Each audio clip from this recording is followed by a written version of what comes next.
YouTube của Moan nha. Hôm nay mình live stream cho anh em à, tâm sự, cho nghe cái bài mới làm, đó là Chuyện tình trên thảo nguyên.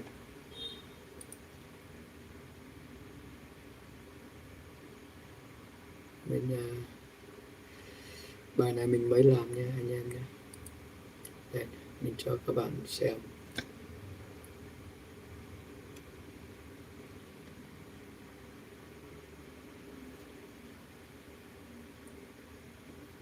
Nó bị chói này.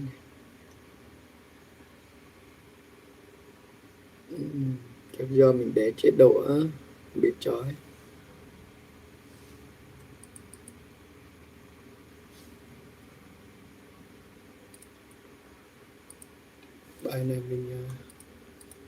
Bài này mình mới làm lại nhé.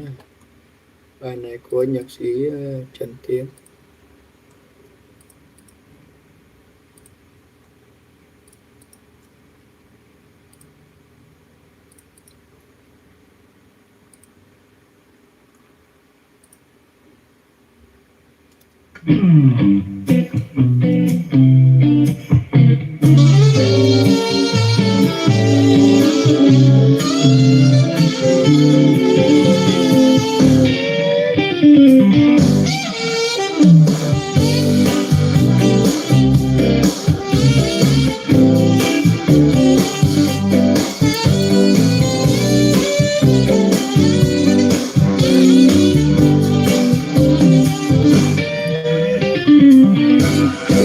Chiều người em gái vẫn đi trên thảo nguyên xanh, chút lêu lêu, ồ lêu, gùi từng bao nước mắt ơi chàng trai yêu, chút lêu lêu, ồ lêu.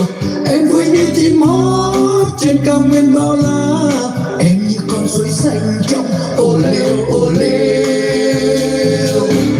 Rồi từng ngày em đến đám chăn bò vui sao, chút lêu lêu, ồ lêu. Chàng nào lòng cùng nhớ thương em, chút lêu lêu, ồ lêu. Ai cũng chẳng lên nương giấy trong sân hưu sân ai, đi sao ai cũng tha thiết. Em biết chọn tình yêu ai, ồ lêu. Em biết yêu thương ai nhất, ai chơi đàn thật hay đây, ồ lêu. Rồi một chiều xa vắng có anh chàng thương binh, chút lêu lêu, ồ lêu. Trở về làng quê cũ với cây đàn gông xưa, chút lêu lêu, ồ lêu. Đôi chân anh khôi leo núi, đôi tay anh thôi chơi đàn, đôi mắt anh buồn xa xăm nhìn em. Để rồi người em gái cho đem lòng yêu anh, chút lêu lêu, ồ lêu. Dòng về chiều yên bóng dáng hai người bên nhau, chút lêu lêu, ồ lêu. Em đưa đến qua núi đêm anh nghe em đọc, đêm tắt đi qua em lắm trong căn nhà nhỏ tranh vênh, ồ lêu. Đôi khi tình yêu vẫn thế, yêu nhau chỉ vì yêu nhau, ồ lêu. Ôi ngọn núi ơi, ngọn núi vời vời, núi âu chi lắm núi ơi. Núi che mặt trời, che cốt người tôi yêu, thương em anh hát một mình, hát cho em.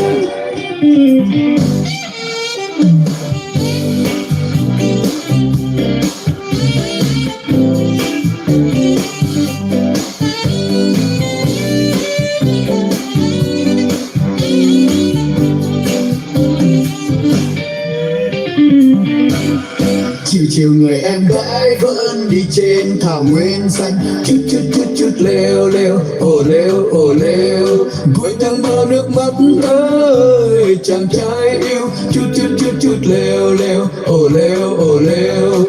Em vui như chim hót trên cao nguyên bao la, em như con suối xanh trong ồ lêu. Rồi từng ngày em đến đan chân bò vui sao, chút lêu lêu, chẳng lo lòng cũng nhớ thương em, chút lêu ồ lêu. Ai cũng chẳng lên nương dây trong sân như sân ai, vì sao ai cũng tha thiết, em biết chọn tình yêu ai, ồ lêu. Em biết yêu thương ai nhất, ai chơi đàn thật hay đây, ồ lêu. Rồi một chiều xa vắng có anh chàng thương binh, chút lêu ồ lêu. Chưa về làng quê cũ với cây đàn công xưa, chút lêu ồ lêu. Đôi chân anh thôi leo núi, đôi tay anh thôi chơi đàn, đôi mắt anh buồn xa xăm nhìn em. Đợi rồi người em gái cho đem lòng yêu anh, chút lêu ồ lêu. Riêng về chiều yên bóng dáng hai người bên nhau, chút lêu ồ lêu. Em đưa anh qua núi, đêm anh nghe em đàn, năm tháng trôi qua êm ấm trong căn nhà nhỏ chênh vênh, ồ lêu.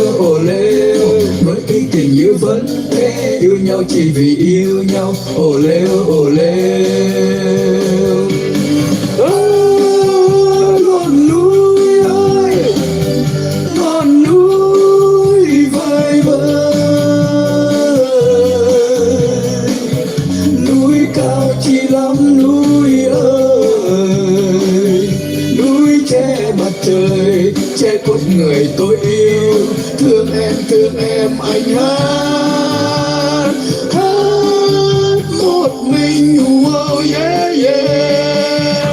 Anh hát hay nhất đây theo anh nha, còn anh chơi đàn rất là hay theo anh nha. Anh chơi trống thật hay đây, em theo anh nhá.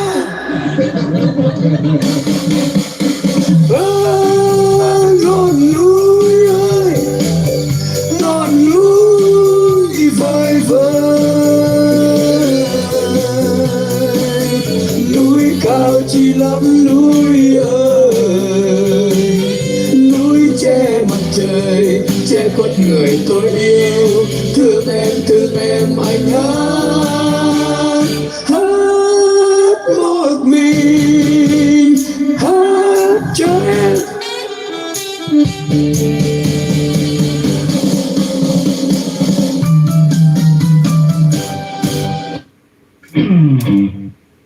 Đấy, cho anh em nghe như vậy nhá. Ok, là chào tạm biệt anh em.